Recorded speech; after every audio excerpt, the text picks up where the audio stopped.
Hello and welcome to the Learning Corner, your go-to place for fascinating insights and intriguing stories from the world of science, history, and nature.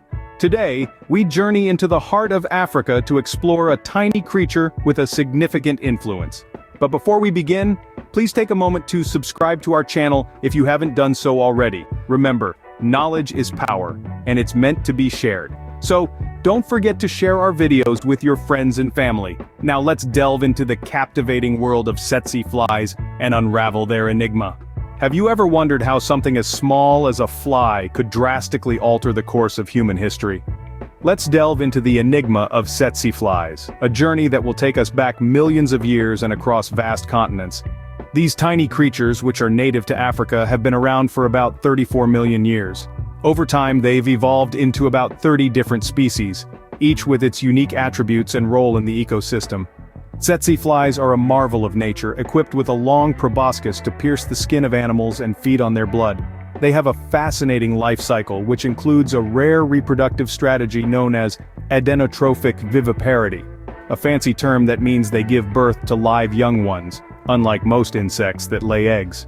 But what makes these flies truly remarkable is their role in shaping human history. You see, tsetse flies are not just bloodsuckers. They're also carriers of a deadly disease known as African trypanosomiasis, or sleeping sickness. This disease has been a significant player in population dynamics, especially in sub-Saharan Africa.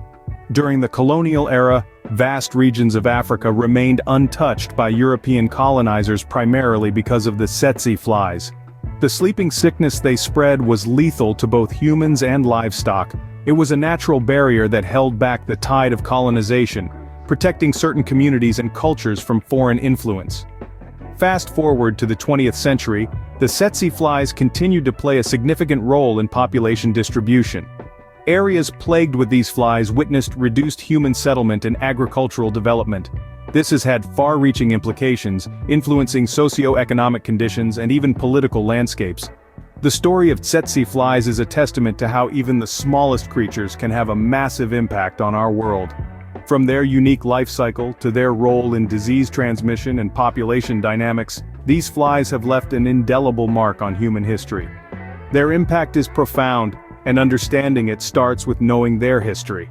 So, as we unravel the enigma of tsetse flies, we also uncover a fascinating tale of evolution, survival, and the intricate interplay between humans and their environment. What if I told you that these tiny creatures are not just pests, but carriers of a deadly disease? Yes, you heard that right.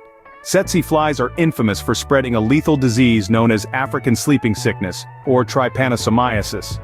It's a name that might not ring many bells, but its effects are devastating. The transmission process is as simple as it is deadly. The tsetse fly becomes a carrier of the disease when it feeds on the blood of an infected human or animal. When it bites another victim to feed again, it passes on the disease-causing parasites. It's a cycle that repeats itself, spreading the disease far and wide. Now let's delve into the symptoms and effects of this disease. Initially, victims might experience fever, headaches, and joint pain, symptoms that can be easily mistaken for the flu. But as the disease progresses, it begins to affect the central nervous system. This is where the name sleeping sickness comes from.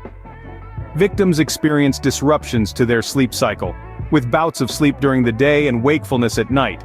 But it doesn't stop there. As the disease continues its course, victims may suffer from confusion, poor coordination, and a host of neurological problems. In the final stages, victims may slip into a coma, giving the disease its ominous name. Without treatment, African sleeping sickness is fatal. It's not just humans who are at risk either. Animals, particularly livestock, are also susceptible to a version of the disease known as animal trypanosomiasis, or Nagana. This disease causes severe anemia, loss of strength, and death, leading to significant economic losses in affected regions. So, when we talk about tsetse flies, it's not just their biting and buzzing that's bothersome. These tiny creatures are carriers of a deadly disease, a silent killer that has claimed countless lives. They're not just pests, they're a serious threat to both human and animal health. It's not just their nuisance that's noteworthy, it's the silent killer they carry. How has humanity responded to this tiny yet formidable enemy? Let's take a journey through time, back to when the first measures against the tsetse fly were taken. In the early 20th century, the battle against these pests began with simple tactics.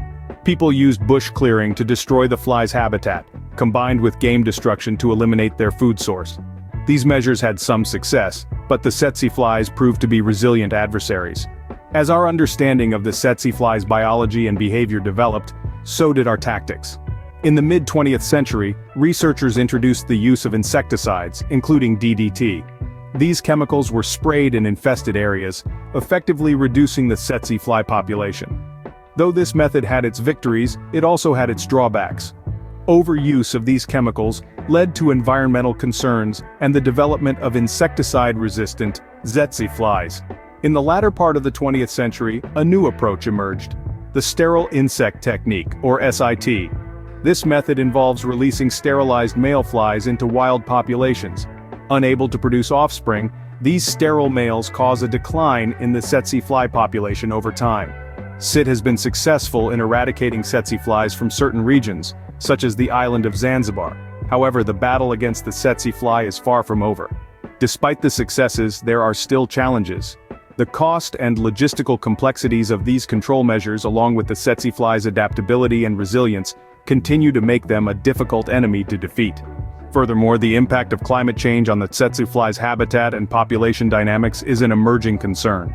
With changing temperatures and rainfall patterns, there is a risk that tsetse flies could spread to new areas, posing new challenges in the fight against African sleeping sickness. The battle against the tsetse flies has been long and hard, but not without its victories. Our journey through history shows us that while the fight is tough, humanity's ingenuity and determination in this battle continue to shine, bringing hope for a future where the threat of the tsetse fly is a thing of the past. Where do we stand today in our fight against the tsetse flies and their deadly cargo? Well, the current state of the tsetse fly problem is complex. These flies continue to pose a significant threat to both humans and animals in sub-Saharan Africa. However, we are not standing still in this battle. Efforts to control the fly population are ongoing, and have seen some success. For instance, the sterile insect technique, or SIT, has been used effectively in several regions. This method involves releasing sterilized male flies into the wild, which mate with females but produce no offspring, gradually reducing the population. In terms of disease control, progress has been made in the treatment and prevention of African sleeping sickness, the deadly disease spread by the tsetse fly. New drugs have been developed that are safer and more effective than their predecessors. For example, the drug fexinidazole, approved in 2018, can treat both stages of African sleeping sickness and is taken orally, a significant improvement over previous treatments that required hospitalization. Prevention methods have also improved. There's a greater emphasis on early detection and treatment, reducing the risk of the disease spreading. Mobile teams are deployed in tsetse-infested areas to screen communities and treat any identified cases promptly. Moreover, research into a potential vaccine is ongoing. While there is no effective vaccine yet, scientists are optimistic. The genome of the parasite causing African sleeping sickness has been sequenced, opening the door for more targeted vaccine development. Partnerships formed between various international organizations, governments, and local communities have been crucial in these efforts. These collaborations have allowed for more resources, knowledge sharing, and coordination in the fight against the tsetse fly and African sleeping sickness. However, challenges remain. The flies are highly adaptable and resilient. Their impact on agriculture and livestock continues to be a significant concern for rural communities. But we are not deterred. We are learning, adapting, and pushing forward in our efforts to control these pests and the diseases they carry. The war is not yet won, but we are making strides. As we look to the future, what can we expect in our ongoing battle with the tsetse flies? Our journey so far has brought us face to face with the enigma of these resilient insects and the significant impact they have on both animals and humans. We've explored the current state of affairs, and now, we find ourselves standing at the crossroads of hope and despair. What does the future hold in our struggle against the tsetse flies? Scientific advancements have always been our beacon of hope in the darkest times, and in this battle too, they promise a glimmer of optimism. Imagine a world where we can genetically engineer tsetse flies to reduce or even eliminate their ability to carry disease. This is not just a pipe dream. Research is already underway in this direction, and the initial results have been promising. Then there's the power of technology.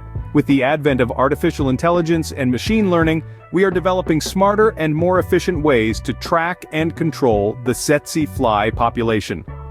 Drones, for instance, are being used to monitor large areas and detect tsetse fly hotspots. This allows for targeted interventions, reducing the need for widespread pesticide use and minimizing harm to other species and the environment. Education too plays a critical role. By increasing awareness about the tsetse flies and the diseases they carry, we can empower communities to take preventative measures and seek timely treatment. This not only reduces the health impact but also helps in early detection of tsetse fly infestations, thereby aiding control efforts. Despite the challenges, we are making strides. Every step forward, every breakthrough brings us closer to a world where the tsetse fly no longer poses a threat to our health and well-being. The future may be uncertain, but with continued effort and innovation, there is hope. Remember, it's not just about winning battles, it's about winning the war. And in this war against the tsetse flies, we are not alone. Together, we can make a difference.